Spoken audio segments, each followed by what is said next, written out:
Hello, I'm Quinns and I'm here in Paris, France for the Forza Horizon Escape the Grid event for OXM UK. We just went in to play the game and that was pretty fabulous. We just went inside a decommissioned Concorde. That was cool. But what's scary is that we've just been given one of these supercars to drive 1,000 kilometers from Paris to Birmingham to see Top Gear live. And that's a bit nerve-wracking because last time I had a car, it was 6 years ago and it looked like this. Whereas now, we've got this. And this is a Nissan GTR. And that stands for good time racing. Probably. We don't know anything about cars. I don't know about cars. Our video producer Gavin doesn't know about cars. But we're not even worried about that. We have a much bigger problem, which is that we don't have a name for this baby yet. If you just want to tweet at OXM UK with the hashtag #EscapeTheGrid and suggest a name for our beautiful Nissan GTR, and we'll be selecting the best name and calling the car by its real name, chosen by you for the rest of the trip. In this car, we're going to be embarking on a series of challenges, the first of which won't actually include this car because we're going to be climbing into the passenger seat of professional race car driver Benoit Trullier. And we're going to have to try and hold it together with a heart rate monitor and see which out of all these drivers can keep their heart rate the lowest, which sounds easy, I think. I think it sounds easy.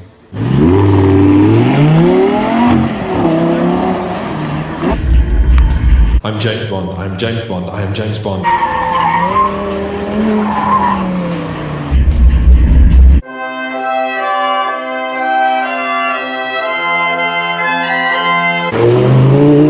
I'm James Bond checking Twitter, I'm James Bond checking Twitter. Oh yeah,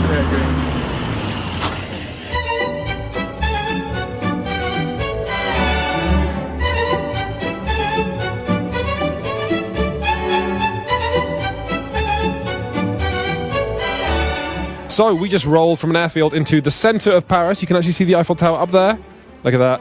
And yeah, first impressions of the GTR is that it's a car that it just goes. You know, you put your foot down and but we think we did well in our first challenge, I think. That's good, but we've got way more challenges to go. And we still don't have a name for this car yet, so definitely do tweet us your suggestions for anything you think this beautiful machine should be called, because we certainly don't know. We're overwhelmed, and we're just trying not to fail any of these exciting challenges. Tweet us at OXM UK, and please keep checking back to www.oxm.co.uk for more and more updates on our exciting journey, which is only going to get more exciting.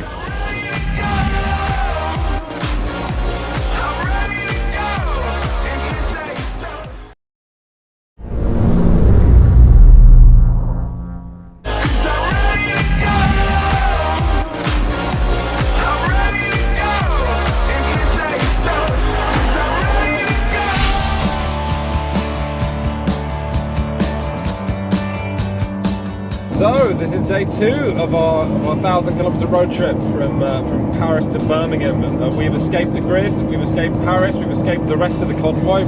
It's a question of what else we can escape so far. Prison, hopefully.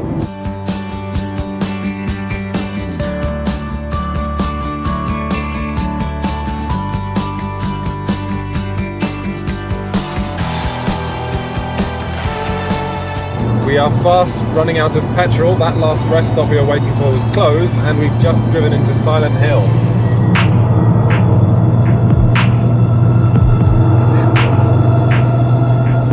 It looks like we might miss our Eurostar. This is very exciting. It's like Top Gear, so there's no camera crew, there's just a sense of imminent failure.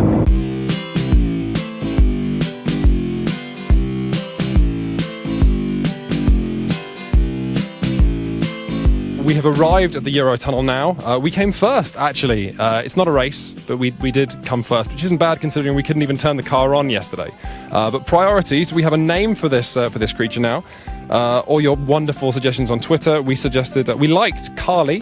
That was by Robert, or at Lemon2802. We thought that was good. But we actually went with Jay's suggestion. That's at Minty Rigdon on Twitter, and he suggested Gary the Redeemer. And we thought that was cool. And we've also decided it's definitely a boy. Don't know how to open the fuel cap, but it's definitely a boy.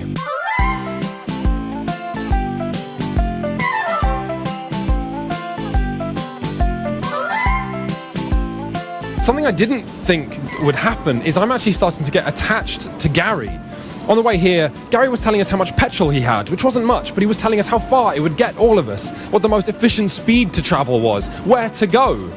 Gary, I think, is becoming another member of Team OXM. He's probably almost as important as me, and definitely more important than Gav.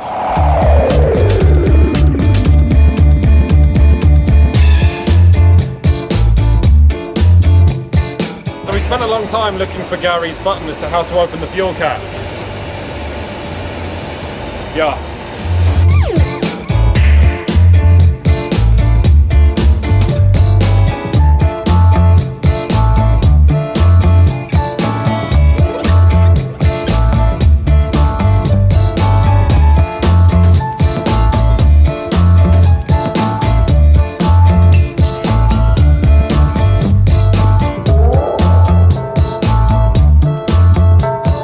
It is the end of another amazing day here on the Escape the Grid tour. We've driven over 600 kilometres today, arriving at Walton Hall. We think we did pretty okay in the challenge, the results of which we posted on Xbox UK's Facebook page later today. We've got another amazing day tomorrow, filled with more challenges and more kilometres. So please do keep checking back oxm.co.uk, where you can read our blog posts and see future videos. And definitely keep your eyes on the Escape the Grid hashtag, and follow OXM UK on Twitter as well.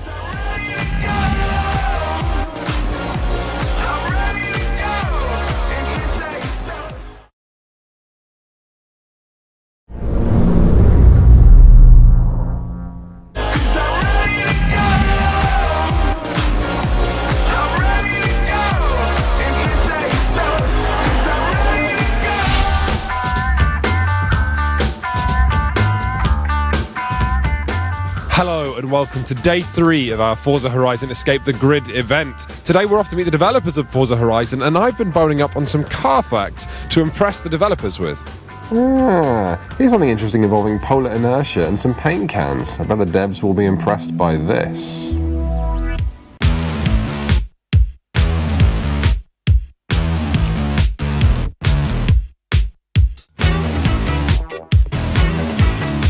I am here with Ralph, design director at Playground Games. And Ralph, I learned something really interesting about cars just this morning, which is that the reason some sports cars have engines in the middle is to do with polar inertia. See, if you imagine a ladder with paint cans hanging at either end, it's quite slow to turn. But if the paint's sort of in the middle, then it turns much faster. Isn't that interesting? That is fascinating. It's almost true. It's really important that these cars have weight in the centre when they're moving. So actually, the stationary car has its weight just slightly forward of centre, so that as under acceleration, the weight moves back.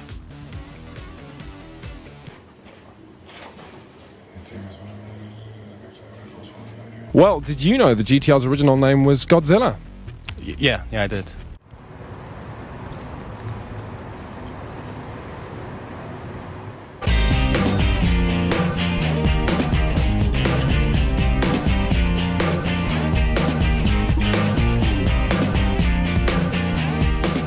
So we've just had a tour of the studio. People here are doing amazing, amazing work. We learned that it takes 2 months for 2 designers to make one of the playable 3D car models in the game.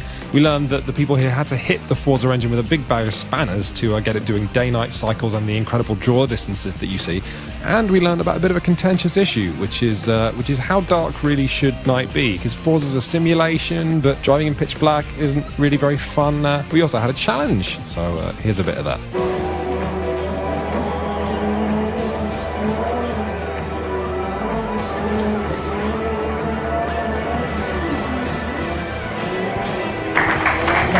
I'm not sure how well I did, but I definitely didn't come last, and while there were some crashes, I haven't crashed the actual GTR into a tree yet, so I feel like a winner.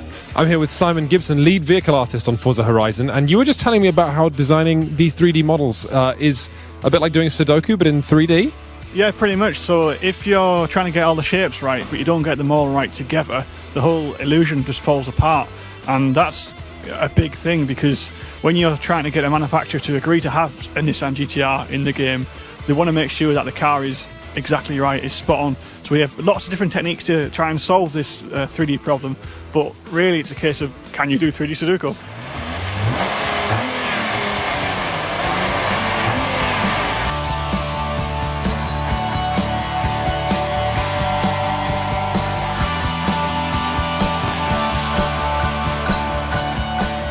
We have arrived here at the London Hyde Park Hotel after driving now in total 800 kilometres. We checked the challenge rankings this morning and we were 4th of 10, so there's still everything to play for as we go into the home stretch tomorrow. Check Xbox UK's Facebook page to see the latest on our challenges and progress. We're just heading off to Forza Fest now at happening London Night Spot Fabric, and you'll be able to see how that went for us tomorrow.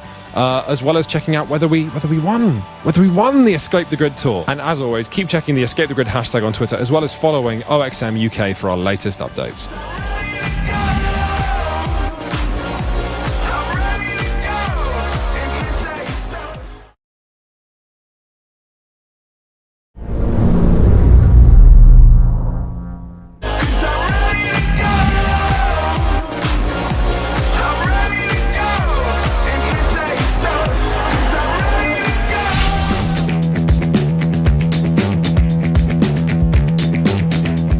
Hello everybody, it is the fourth and final day of the Escape the Grid road trip. It's all a bit emotional right now because we're going to have to give Gary back in just a few hours. I'm trying not to think about that, but instead we've got a little treat for you.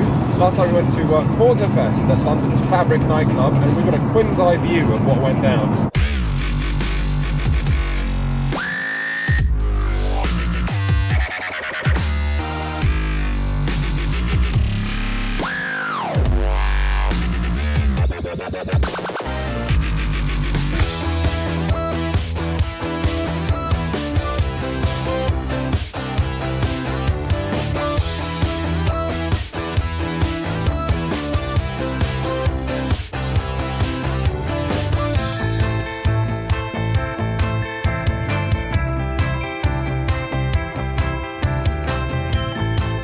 We've just arrived at our final destination, Top Gear Live. All these cars are going to be cleaned up and then they're going to become part of the show. It's been an emotional final journey, but Gav has been cheering me up. Most intimidating of all was the rack of canes, riding crops, straps and paddles of both wood and leather, which hung from the back of the bedroom door. John and Matt stared at them with genuine fear, and they could not even see the whole range, thanks to the forbidding figure of the dominatrix, who stood in front of the door, her hands on her hips and her feet planted some distance apart. So they're just about to announce the winner of the challenges over the entire Escape the Grid tour, and I'll be honest, I think we're in with a pretty good chance. Pretty excited about this one.